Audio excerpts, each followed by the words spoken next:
ترقی کا سامان ہوتا ہے، اور آگے چل کے یہ امید ہوتی ہے کہ یہ ہمارے دنیا کے لیے بھی اور آگے کی زندگی کے لیے بھی سامان بنے گا، ذریعہ سعادت کا، اجر و ثواب کا بنے گا۔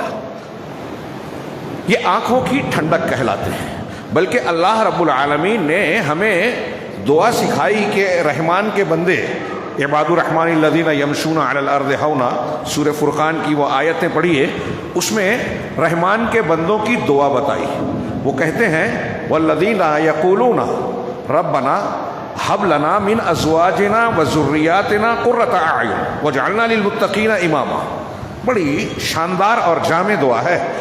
دعا کرتے ہیں کہ پروردگار، ہمارے پروردگار، ہمیں بیویوں اور بچوں میں سے ایسی دولت دے، یعنی ایسے بیوی اور بچے دے جو ہمارے آنکھوں کی ٹھنڈک ہو۔ آنکھوں کی ٹھنڈک ایک جامع تعبیر ہے، سکون کا باعث۔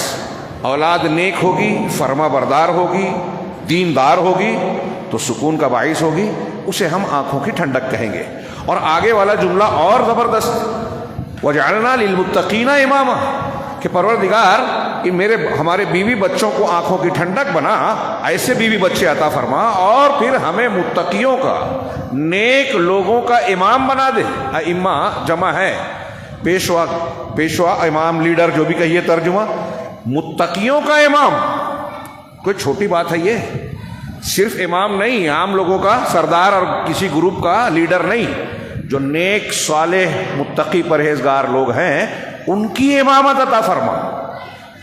اب اولاد سے یہ جو امیدیں، محبت، اس کو آدمی اپنے بڑھاپے کا سہارا سمجھتا ہے اور چاہتا ہے، ہر انسان، ہر آدمی اپنی بیٹے سے، بیٹی سے محبت کرتا ہے اور چاہتا ہے کہ یہ میری آنکھوں کی ٹھنڈک بنے۔ میرا سوال یہ ہے، بچے اگرچہ بچے ہیں، ابھی ماں باپ نہیں بنے ہیں، لیکن اس سوال پر وہ بھی غور کریں، اور بڑے حضرات، سرپرست مائیں اور باپ، اس پر خاص توجہ دیں کہ اولاد آنکھ کی ٹھنڈک کیسے بنے گی۔ ایسے ہی بن جائے گی؟ یہ آسان کام نہیں ہے۔ اللہ رب العالمین نے جہاں کہا کہ یہ زینت حیات دنیا کی زندگی کی زینت ہے، اور یہ بھی فرمایا کہ وَاعْلَمُوا أَنَّمَا أَمْوَالُكُمْ وَأَوْلَادُكُمْ فِتْنَةٌ، یہ اچھی طریقے سے دماغ میں رکھ لو، بٹھا لو، ذہن نشین کر لو کہ تمہارا مال اور تمہاری اولاد فتنہ ہے، آزمائش ہے، امتحان ہے۔